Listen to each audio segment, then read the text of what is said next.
Hey, True Believers, Englentine here with another top 10 comic books sold to readers list. Now, this is what the comic shops are actually selling to people, not what they're ordering. That's Comicron. Still a good list, but not telling us what comic book buyers are interested in. That's this one. After we talk about what the hard copies are selling, we're going to go on over to Comixology, the world's largest digital comic book shop, and see who wins the week. Is it Marvel or is it DC? These are the comic book shops that take part in this, so by all means, if you're in their area, stop by, say hi, maybe buy something. Don't forget to support your local comic book shop. Now, this is Bleeding Cool's list, so take it with a grain of salt, and let's get this party started. At number 10, we have The Flash, number 69. At number 9 is Criminal, number 4. In the number 8 spot, we have Justice League Dark, number 10. Coming in at number 7 is Venom, number 13. At number 6, we have The Avengers, number 18. Fantastic Four, number 9, comes in at number 5. Number 4 brings us Action Comics 1010. At number 3, we have The Amazing Spider-Man, number 20. In the runner-up spot at number 2 is Detective Comics 1002. And at number 1, for some inexplicable reason, is Heroes in Crisis, number 8. Well, hello and congratulations to DC fans. They have 5 in the top 10 this week, including Heroes in Crisis, number 8 at number 1, and Detective Comics, number 2. And then, of course, Action Comics at number 4. At number 8, there's Justice League Dark and The Flash at number 10. It looked like Criminal number 4 at number 9 interrupted Marvel tying. So that's the story as far as the hard copies are concerned. In just a little bit, we're going to go over to Comixology and see who wins the digital week. Is it Marvel? Is it DC? But first, let's find out what the comic book shops have to say about this week's countdown. Heroes in Crisis takes the top spot at FFF this week for our weekly bestseller list. Amazing Spider-Man actually outsold Detective Comics, which is both a surprise to see, but also welcome. Whatever Bat book is out is usually in the number 1 or 2 spot, and while Heroes in Crisis has him in it, seeing Spider-Man selling so well is great. Marvel definitely went through a handful of slumps these past years, but they're bouncing back with big names and big titles. Venom, Fantastic Four, Avengers, and Superior Spider-Man also made it into the top 10. I got to admit, it is good to find a Spider-Man that I could say, hey, you know what, you should read this. It's pretty cool. You know, with the Dan Slott run, it was getting so you couldn't do it. Not with good conscience, anyway. The Whedonverse books have also seen a significant boost at their new home of Boom. Firefly has been selling well, and this issue made it to our number 7 spot. We've actually sold out of our first print copies of some of the issues. Firefly and Buffy are both very large and intense fan bases, and it's good to see that carry over to the comics again. All in all, it's nice to see DC and Marvel share the top, and while I'd love to see some indie books sell the same numbers, I don't mind the big two actually putting out books people want to read. Independent comic books I would recommend, Isola and Middle West. Absolutely. Those are two that you should check out. Both kind of fantasy series. One is almost like a Wizard of Oz, Alice in Wonderland style book. Check those out if you can. Our top sales this week were populated by the expected heavy hitters, with Heroes in Crisis taking a pretty considerable lead over everything else, followed by Detective, Amazing Spider-Man, and Action Comics.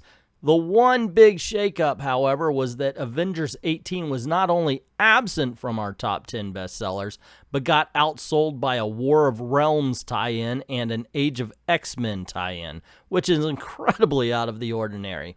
Are all of the usual Avenger readers preoccupied with Endgame, or are they just taking a break now that No Road Home is over? Either way, it usually garners pretty high sales, and I have no doubt that it'll pick up over the next week or so, but it was still pretty odd. That said, with Free Comic Book Day on the horizon and our Sailfish Exclusives DC Year of the Villain hitting next week, we're hoping that all the in-game hype gets some new customers through the door, even if it kept them from picking up their book this week. Okay, so who are we kidding here? The reason why Avengers fans may not pick up this issue, or this week's issue, is because it was Squadron Supreme on the cover and on the inside. I even heard saw somebody on Twitter writing about, oh, they're trying to do the Justice League. Yes, they are, because that's what Squadron Supreme was. It was their take on the Justice League. But yeah, if you're not familiar with that, I could see why you would turn away from this week's Avengers.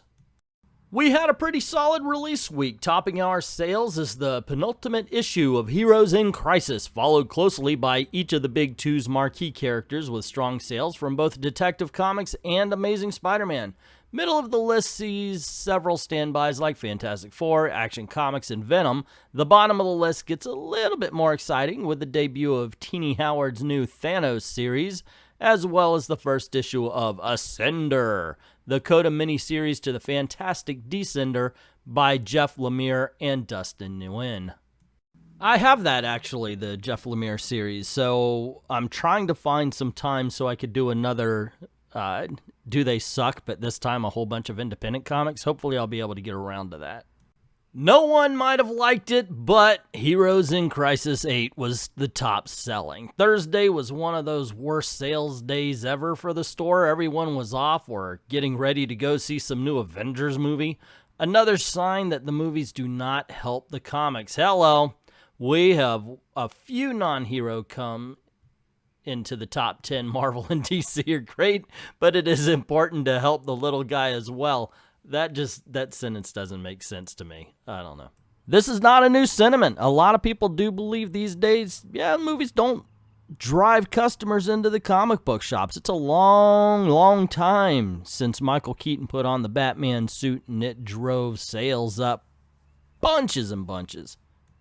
A better week for DC at our store as they took 3 of the top 10 spots. Heroes in Crisis was obviously first place, with Detective taking 3rd, but Action just barely crept into the top 10 at 9th place. Otherwise, it was all Marvel, with their Spider-Man family titles Amazing Superior and Venom placing in the top 10. Well, no, that just reads like it's bad editing. Like they forgot a sentence or something. I'm not even going to reply to that. Instead, since that was the last little box, the last thing that the comic book shops had to say, why don't we go on over to Comixology and find out who wins the digital week? DC won the hard copies, but only by 1. And we know digital is a little bit more brutal sometimes. Starting the countdown off at number 10 is The Flash, number 69. 69. At number 9, The Wildstorm, number 22. In the number 8 spot, we have Justice League Dark, number 10. At number 7 is The Amazing Spider-Man, number 20. Number 6 brings us The Wicked and the Divine, number 43. At number 5, we have The Fantastic Four, number 9. At number 4 is The Avengers, number 18. In the number 3 spot is Batman Detective Comics 1002. And coming in at second place at number 2 is Action Comics 1010. Which means, just like the hard copies, for some reason Heroes in Crisis number 8 is number 1.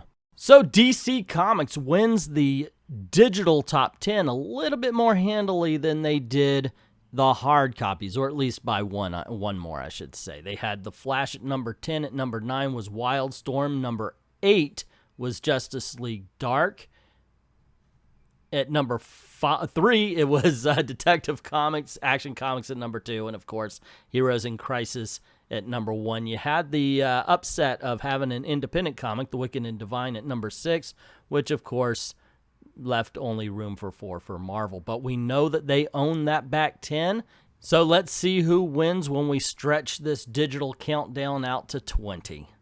At number 11 is Wonder Woman number 69.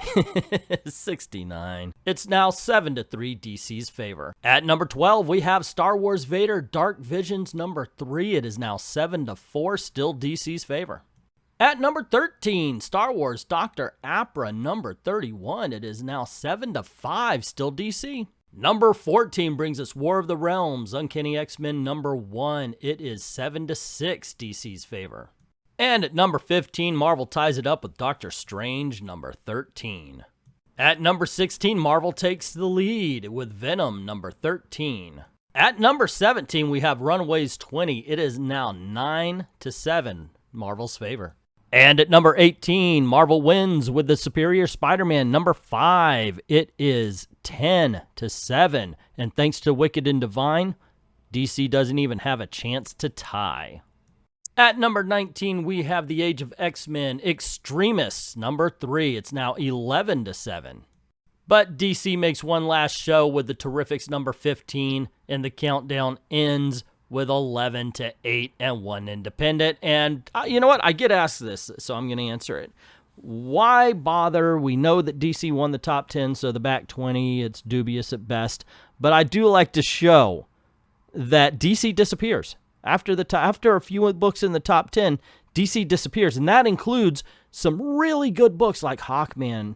And there are some decent things out there. The Terrifics being at number 20, it should be way higher than that. And that's why I do it. Granted, this is a Marvel week for the digital comics, except for, like I said, it's dubious because the top spots do belong to DC. But got to give credit where credit is due. But as I said, that is this week's countdown by all means. What did you think? What's in there that shouldn't be? What isn't there that should be? Let me know in the comments below. And yes, I will be transferring the credits list over to this computer. I have it on the other one. I just got a new computer, so bear with me as far as that's concerned. But let me know what you think in the comments below. Don't forget to click like, share, subscribe. Hit that notification bell because that's what YouTube cares about when they care at all.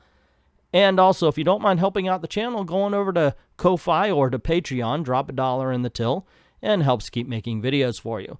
Like to thank everybody who's already done that, and to everyone, all of the true believers, thank you very, very much for watching.